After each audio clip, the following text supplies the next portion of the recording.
Hello and welcome to episode 3 of the Love, Peace, Unity Movement podcast. I'm your host, Colin Teal. This week's episode is about tarot reading, astrology, crystal healing, astral projection, and dream interpretation. Our guest this week is our dear sister, Steffi Lou. That's just what I know of. I met her on the app Kick, as did our second episode guest. So I thank her for coming on, and we're going to get her on right now.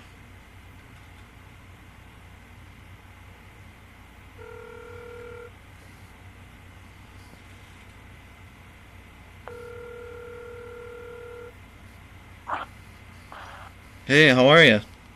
Good, you can hear me. Yeah, I know. How you doing? I'm good. How are you? I'm actually doing a lot better. I always do a lot, or I shouldn't say I always do a lot better, but I'm always a little bit more at peace when I'm out of my job. So that was fun getting out. I have the next 2 days off. Nice. No, I totally hear you about that. I gotta go back to work on Thursday. It's been a long Thanksgiving break. Yeah, you're probably still stuffed from turkey and all that. Not really. Actually, I didn't, my family's all on the East Coast, so I'm stuck up here in Chicago. I was initially planning on going over to see my sister, but that didn't work out. But it's okay. It's been a really nice staycation. I needed it. I needed to kind of get myself grounded again and do a little bit of healing. But other than that, I'm ready. Yeah, I can hear you. I mean, my entire family was over, and there's, including my parents and me, there's 7 people altogether. So 1 oldest girl, 5 boys.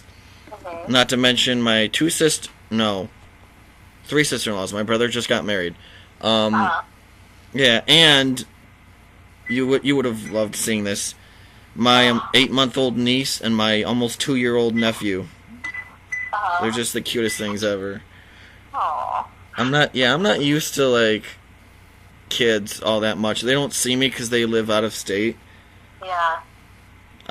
Me and my brother Jared and my other sister-in-law Rachel are the only ones that live in New York.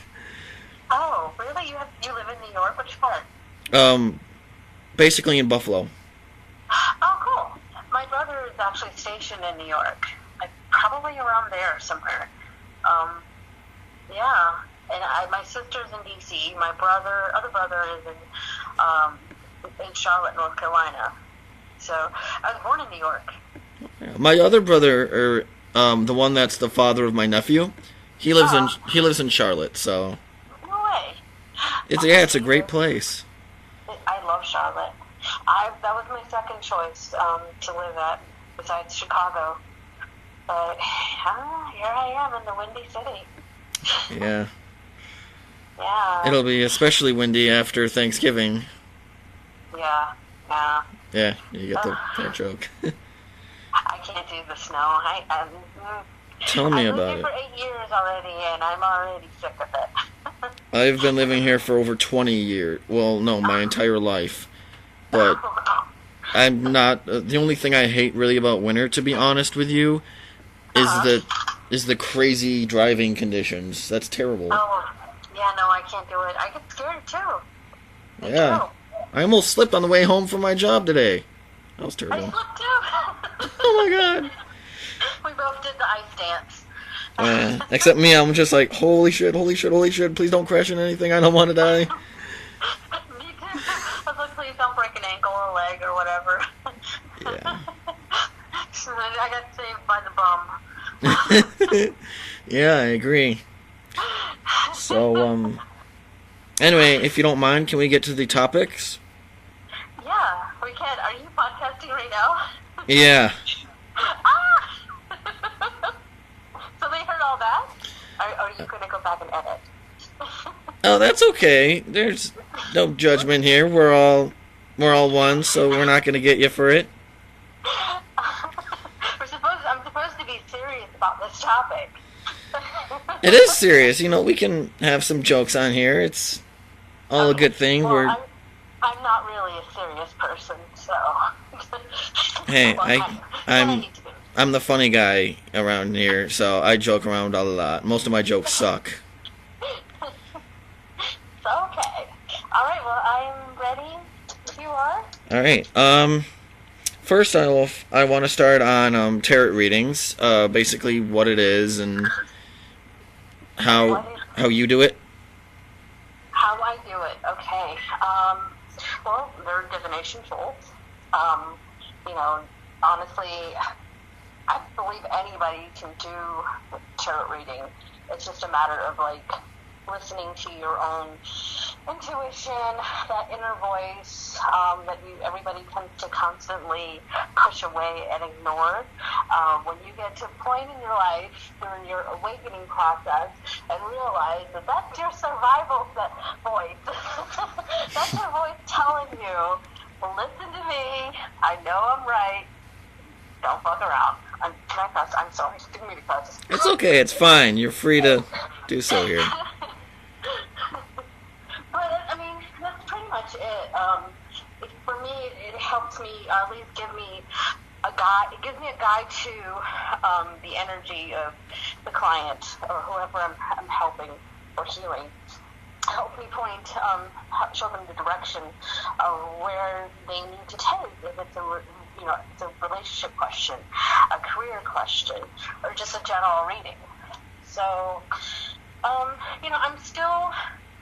been doing tarot for about 2 years now, and, still learning, but, besides learning the meanings of all the tarot cards and everything, yes, they do help, but at the same time, you always have to use your intuition.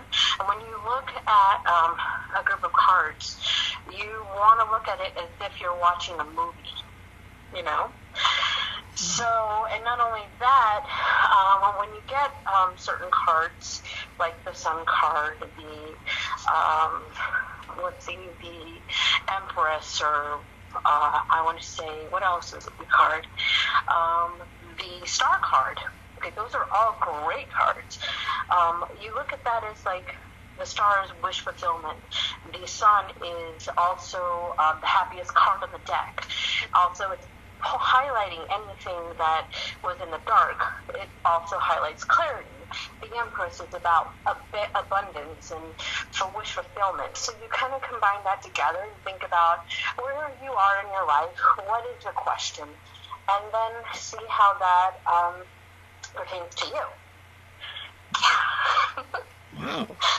My aunt does tarot cards, Yeah? but she doesn't really talk about it much. Right now, she's just pestering me to find an apartment of my own to get out to. Anyways. Oh. But she does the same thing. I mean, I still love her, but she is into that, so she's had also an experience on that. So if I also want a second opinion or probably like a free tarot reading, I can just go to my aunt, which is kind of crazy. Well, yeah. I mean, she'll tell you where your energy is at that point. That's another thing too. Energies change. Sometimes people can do readings and pick up on energy that is 6 months down the road or in the current situation. That's another thing that clients tend to get a little bit of a misconception is the timing.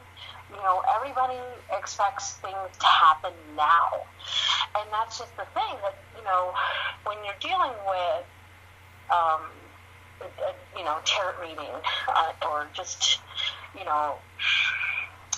you're dealing with a psychic or whatever, yes, they will tell you a time frame, but at the same time is an illusion. Because you have to kind of go back and think about what's blocking you at that moment. Because whatever is there that's waiting for you, and the reason why it's not happening to you at that same moment is because there's usually a blockage. Either you're blocking it or you're surrounded by something that is blocking you. Does that make sense? Yeah. Yeah. So, yeah. All right. All right. So, is there anything else you want to include for education about tarot readings? I definitely would suggest to be familiar with astrology, because in the cards they all, define an element: fire, earth, air, water. These are definitely the elements of the zodiac too. Certain cards can mean, a certain zodiac sign. So definitely familiarize yourself with astrology. And when you become familiar with astrology and understand, how the moon cycles come into play and how the positioning and the alignment of the stars, it really does take a huge factor into the tarot reading. Because if you want an exact time frame too, you can always look at, which sign that it's pointing at. Like, say, for example, if you pick a card in the deck that signifies, let's see, I think Virgo is the Hermit card. So that is another sign of showing you the time frame or the person or whatever that is surrounding you, or what energies are surrounding you, if there are other people within the deck. So my advice, if you are getting into tarot reading, get familiar with astrology for sure. So going into astrology, what if you have to say to that, and how it could...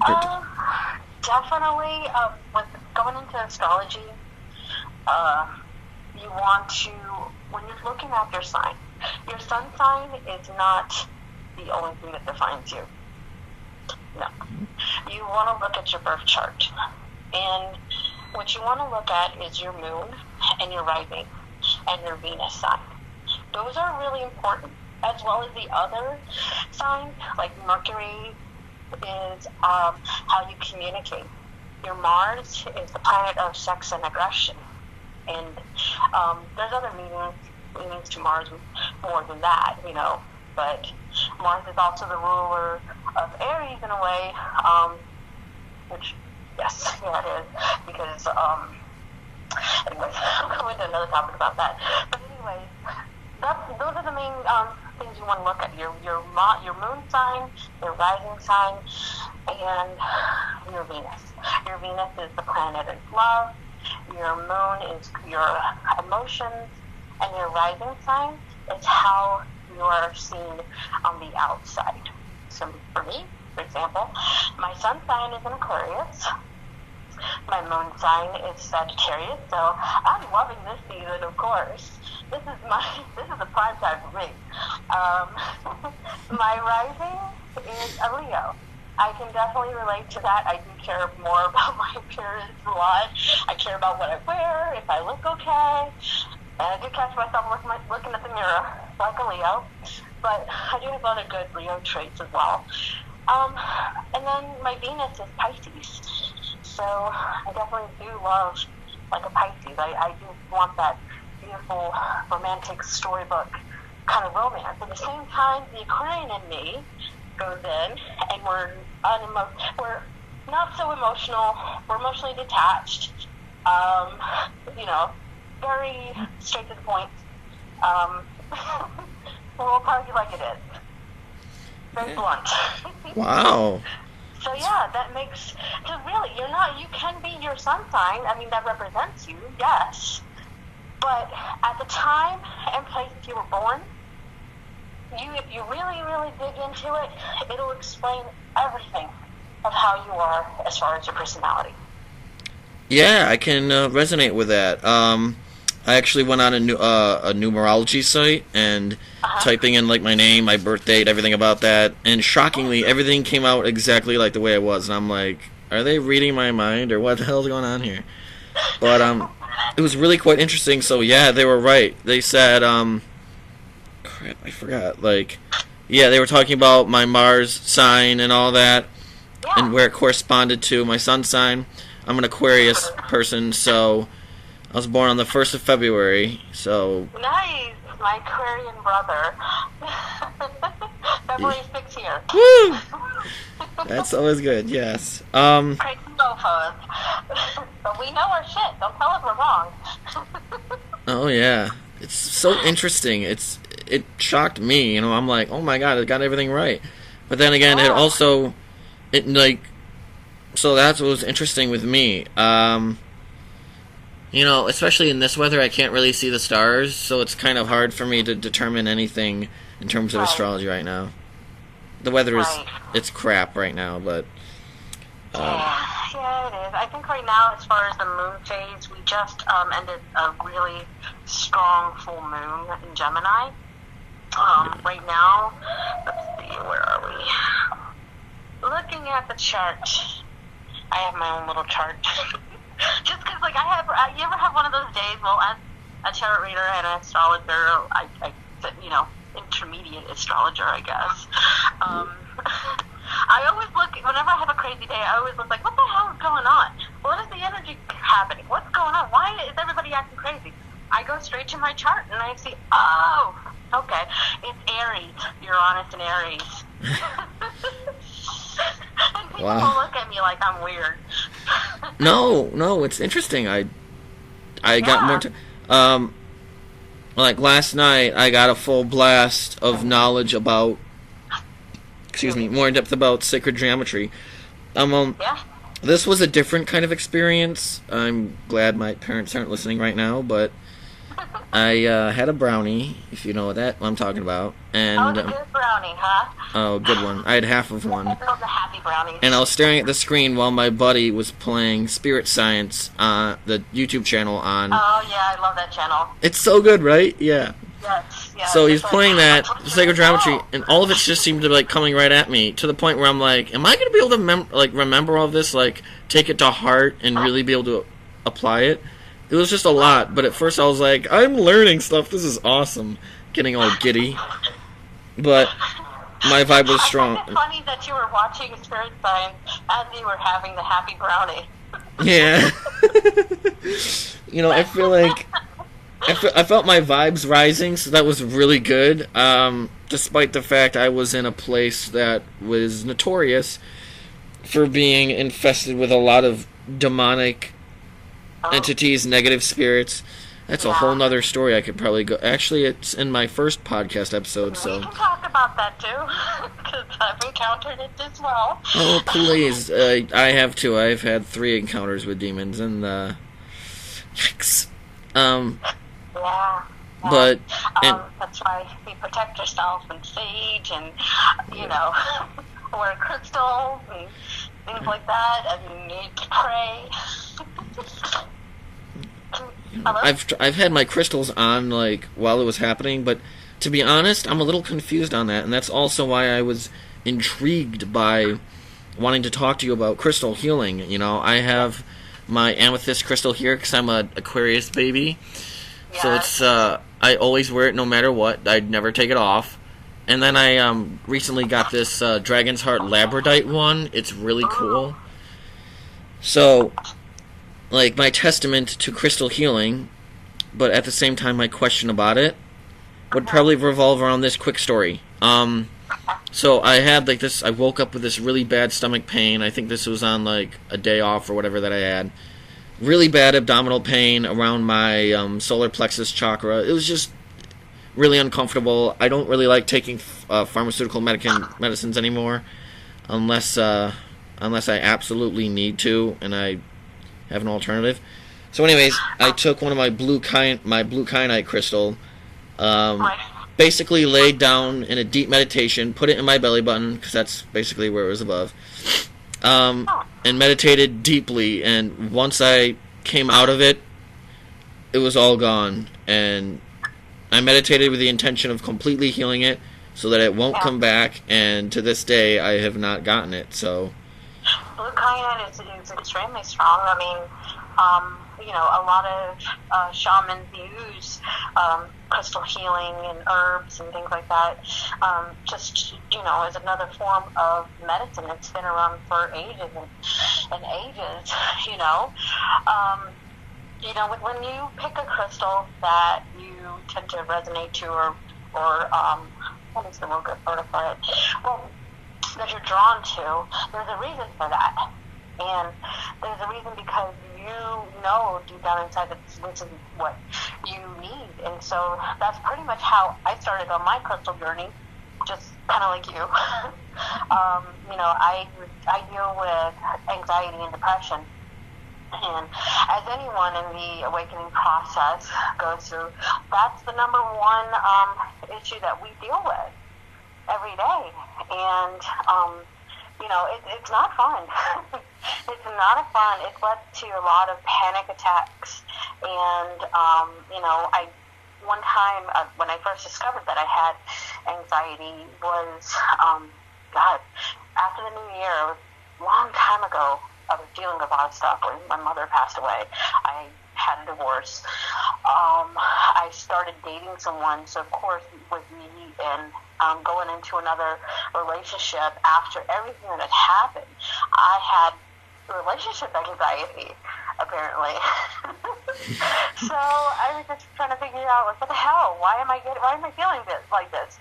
Why can I not, you know, function normally? So it led to where I was feeling, you know, if you've ever had a panic attack, your heart feels fast, and you know, your heart palpitates, your arm gets numb. It feels like you're having a heart attack. It's terrifying. And in some cases, some people actually have seizures from it. So, you know, thank God it hasn't gotten to that point. But, you know, of course the doctor prescribed me Xanax and this and that, and, you know, I'm like you. I don't like taking all that kind of medication, you know. I'd rather go for a holistic healing or method. And what helped me overcome my anxiety was definitely a lot of self-love and a lot of, like, you know, crystal healing. I, you know, went out and bought a rose quartz. I bought some other crystals that help with anxiety. So definitely an amethyst helped me a lot as far as to sitting down, laying and meditating, putting a crystal over my head just to help me calm down and soothe all the anxieties. So, yeah, I'm with you on that. And crystals are very, very special. They have a high energy to them. You know, there's been so many readings on certain crystals, like shungite is a wonderful crystal to have if you want to have something to absorb negativity and to dispel it as well. That is a powerful crystal. It also helps with EMF, is it EMF radiations, EMF frequencies, electromagnetic fields. Yes, it does something to that to help against that. And there's other crystals too that help too to get rid of negativity. So that's one thing that you know, it took me a lot of research to get into. And my number one crystal that I never leave without is, you know, my moonstone, rose quartz, onyx, lapis to help me focus. What else? You know, just a variety of things, depending on my mood, depending on what's going on in my world at that moment. Yeah. You know, so I definitely suggest if you are intrigued by crystal healing, do some research on it. Also, do some research on how to care for your crystals. Not all of them require water. Some of them are dangerous to have water on them. I forgot what was the name of one crystal, but it was like a beautiful silvery aluminum foil type of crystal. Never, ever put it in water. Never. What else? Definitely, yeah, do your research on it. There's a reason why you gravitate towards a certain crystal or a certain color. There are specific reasons why they help you, and as far as your health.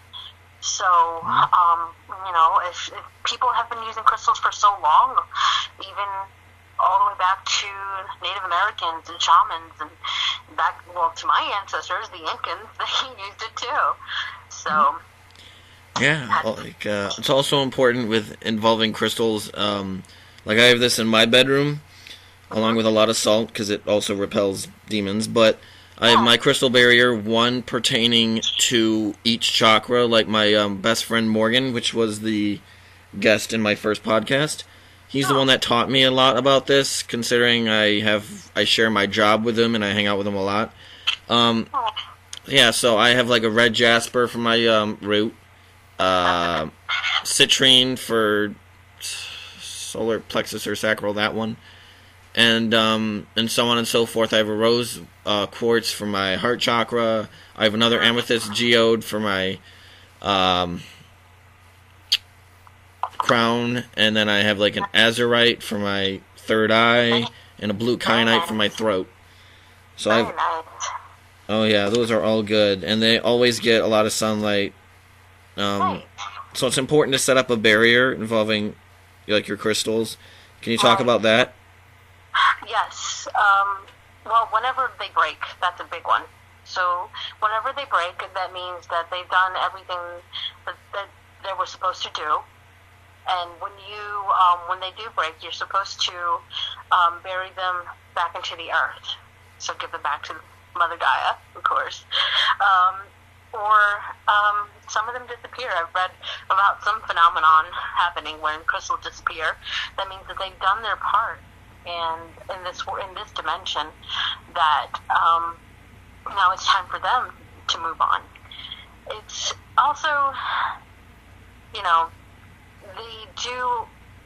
If you keep them in a certain room or in your environment, they really help you bring a lot of calmness and peace and just, to wherever you need to be, especially if you want to use it towards meditation. That's another thing. Yeah.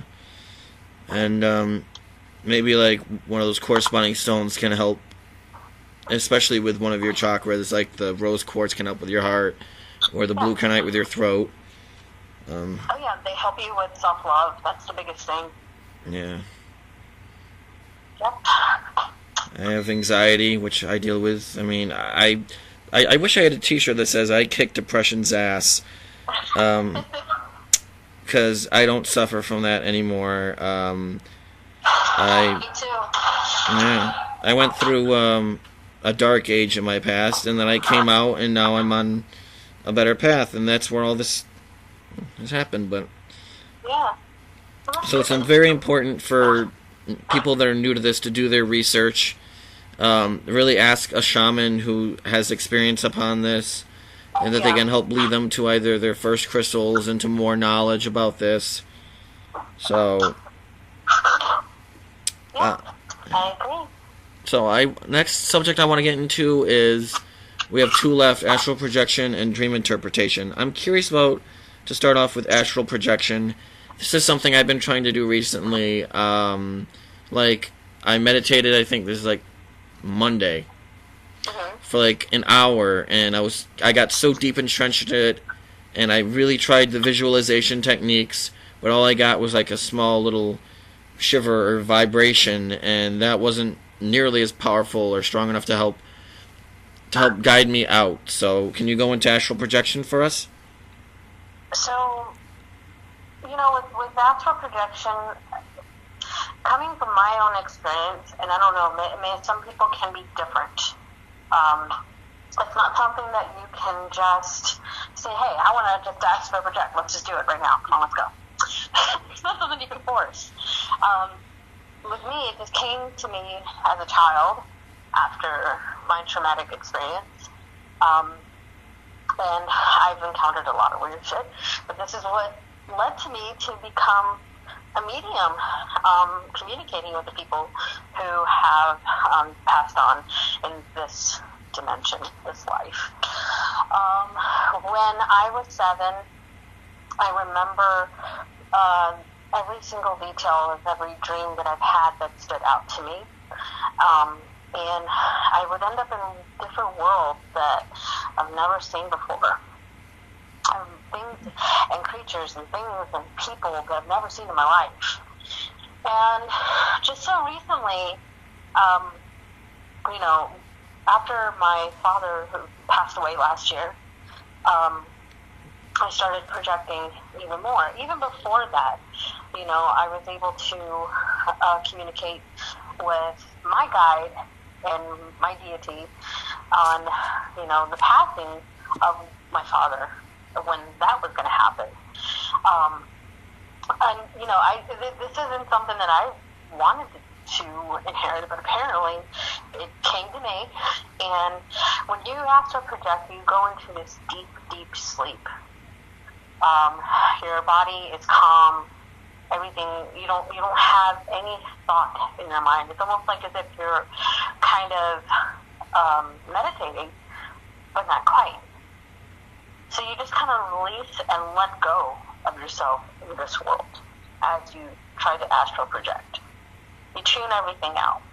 And with me and dreams, they were always symbols for me.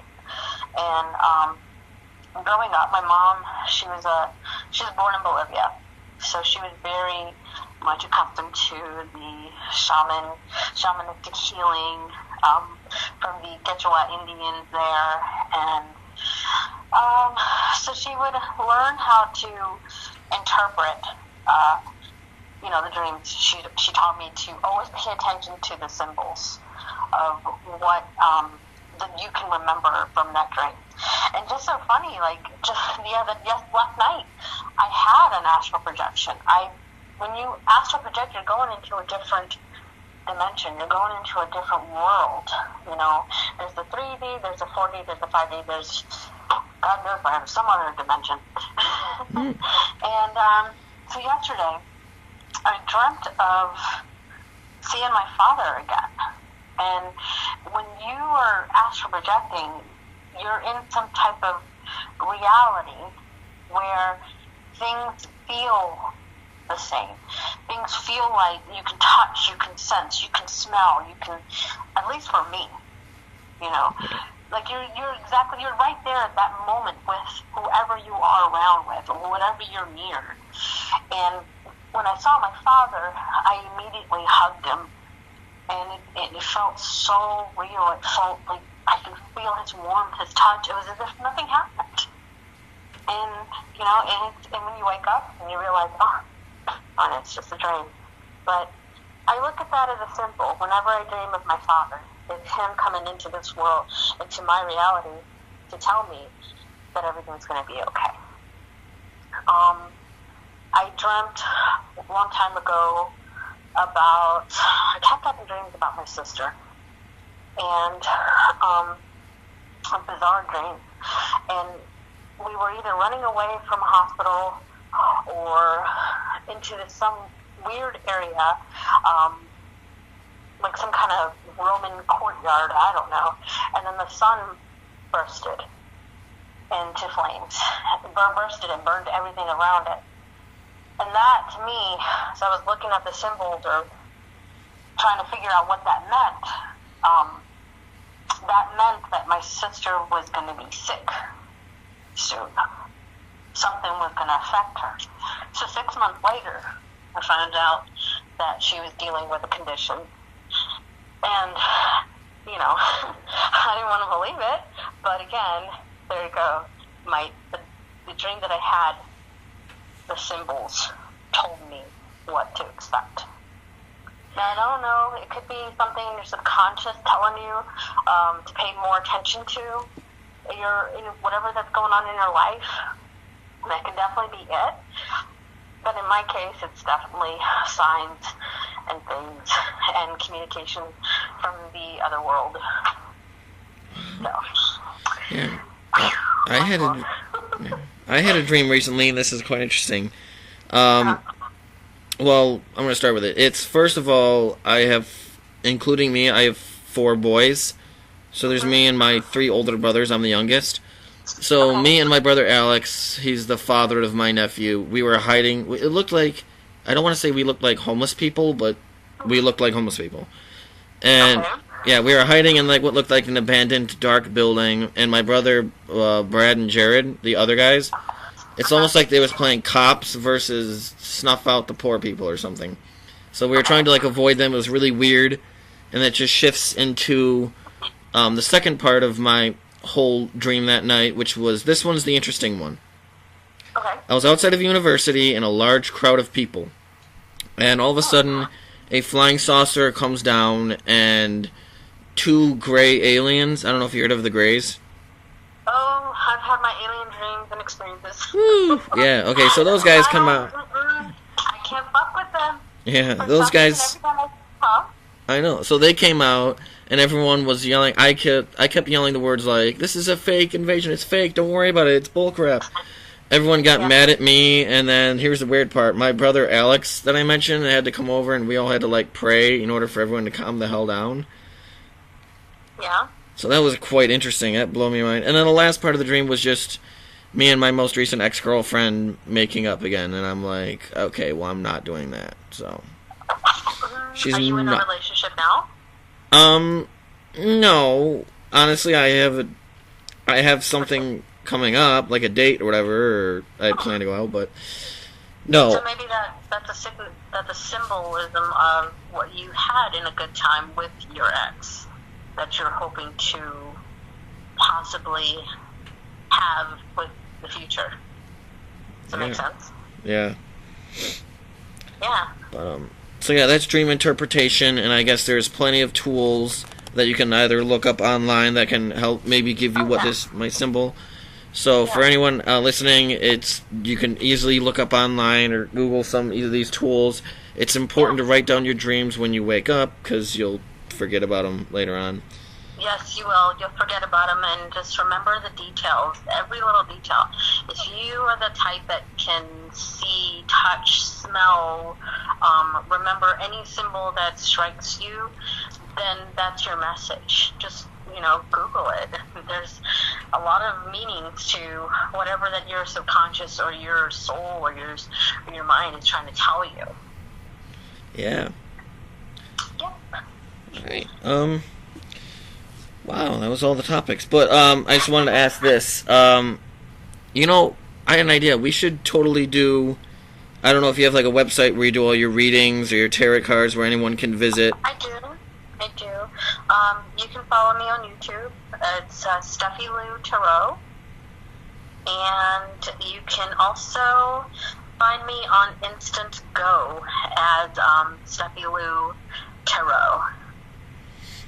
Alright. Yeah, so I can put a link to your YouTube down below if you want that.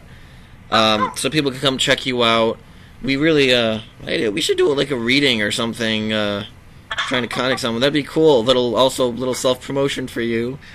Yeah, we can. I can't do it right now because I'm in this process of cleansing my work area and everything. So, once I'm back in business, I will let you know. All right, that'd be great. Well, thank you for coming onto the podcast, Steffi Lou. We really appreciate it. All right. We hope to have you again soon. Yeah, of course. Let me know. I'll be around.